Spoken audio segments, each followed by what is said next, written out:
Beaucoup de séries ont marqué l'année 2017, surtout par des géants comme Netflix ou d'autres chaînes de télé. C'est des séries qui ont marqué cette année. Bonsoir, c'est Monsieur K pour une nouvelle vidéo. Aujourd'hui, on va faire le top 10 des meilleures séries de 2017.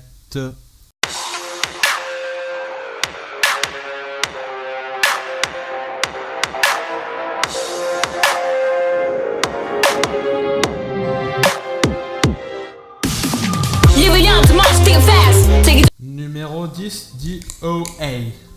Alors oui, cette pépite Netflix n'est pas sortie en 2017, mais au cours du mois de décembre 2016.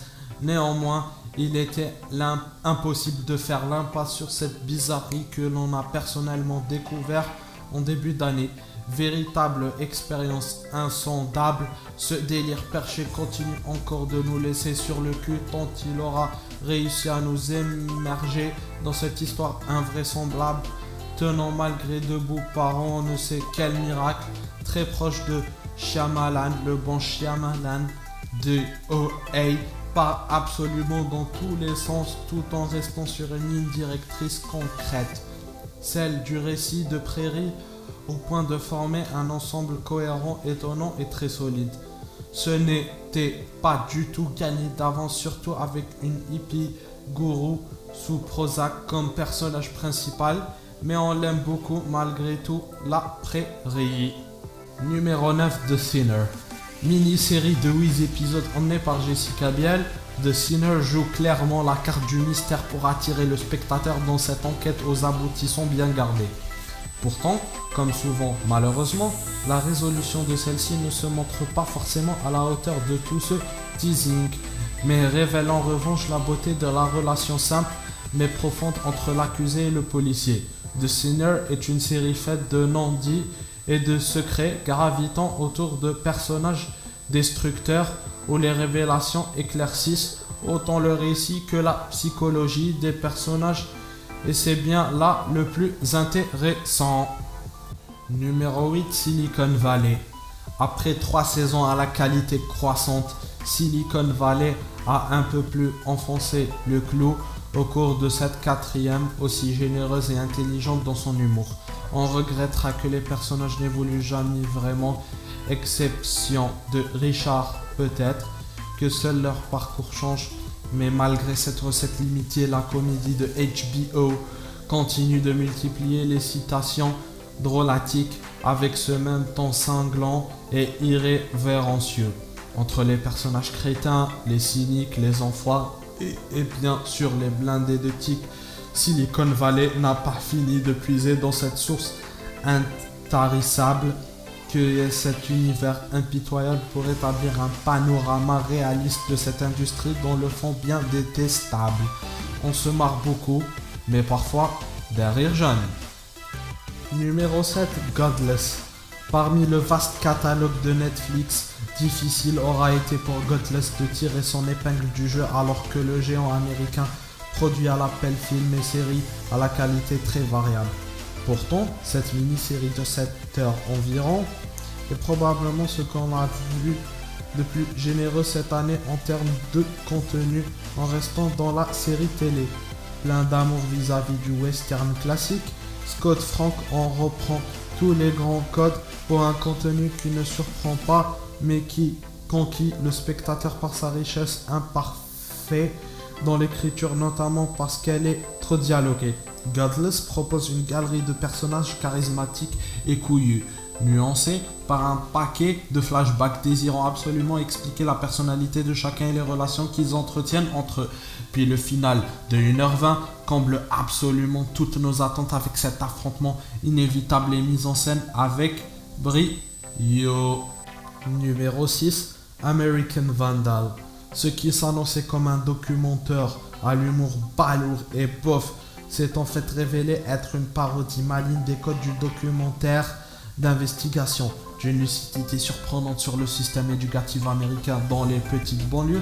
American Vandal aura surpris son monde par sa finesse d'écriture cachée derrière le toile tout aussi intelligent du jeu de détournement d'un genre surtout télévisuel.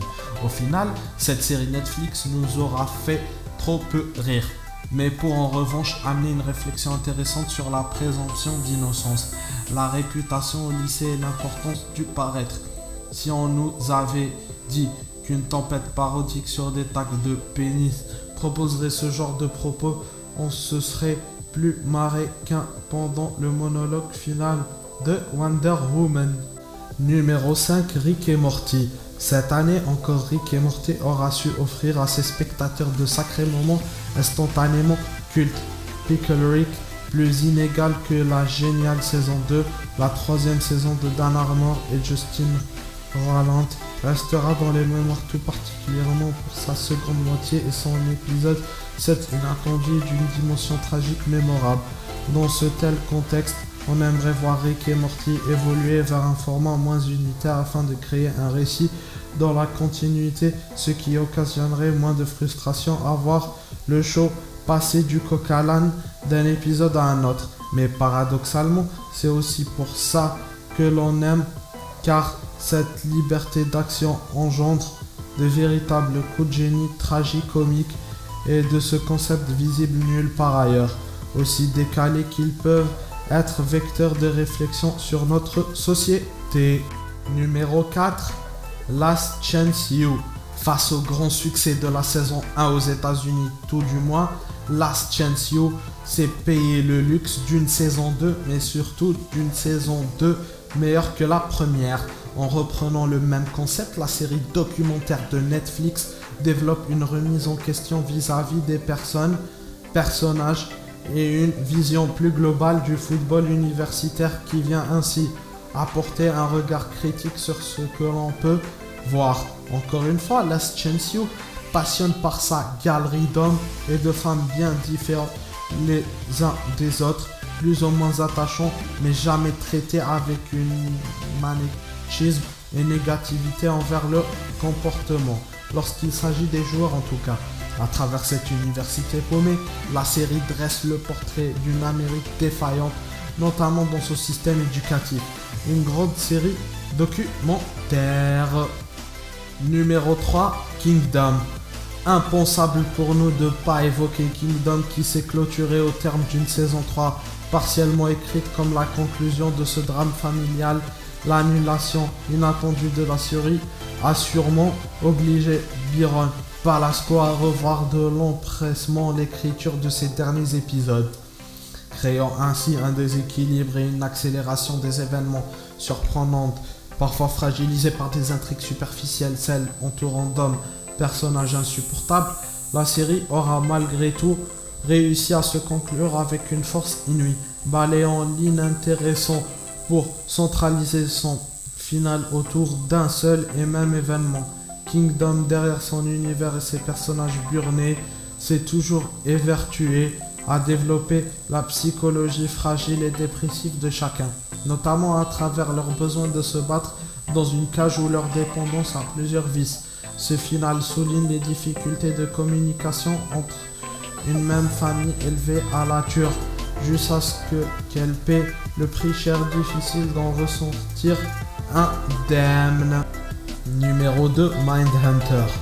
Maniaque, millimétrée, fascinante, Mindhunter, atout d'une œuvre de David Fincher post-Panic Room, plus proche de l'exigence d'un Zodiac que de la folie chaotique de Fight Club. La série Netflix retrace avec une précision chirurgicale rare les balbutiements du profiling au FBI dans les années 70, reprenant les codes du buddy movie pour une nouvelle fois les transcender après Seven.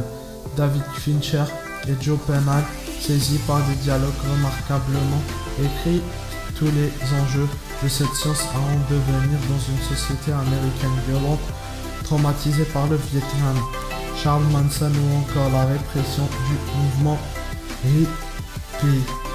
Numéro 1, The Handmaid's Tale. Même si cette année 2017 aura donné de grandes propositions formelles avec Legion, Mr. Robot ou encore Mindhunter, c'est bien The Handmaid's Tale que l'on retient pour la manière dont l'esthétique aura su transcender son sujet pour lui offrir une puissance évocatrice assez terrifiante en réunissant dans un même univers autant d'éléments archaïques que modernes. Cette adaptation du roman de Margaret Atwood est effrayante. On reconnaît dans cette œuvre dystopique des traits de notre société et de notre humanité, enclin à un tel cheminement de pensée régissant l'Amérique totalitaire de la série, justifié par une interprétation fallacieuse et hypocrite de la religion, et nous relatant la quotidienne de ses servantes. The Handmaid's Tale annonce le début d'une révolte, guidée par la solidarité et la force de cette femme violée et réduite au silence. Un véritable coup de poing. Merci à vous d'avoir visionné cette vidéo. Comme d'hab, partagez ma vidéo, ça m'aiderait beaucoup. Abonnez-vous en cliquant sur la petite cloche à côté. Lâchez un commentaire. Donnez-moi vos idées top, quelle série j'ai oublié. Moi je vous dis à bientôt et ciao.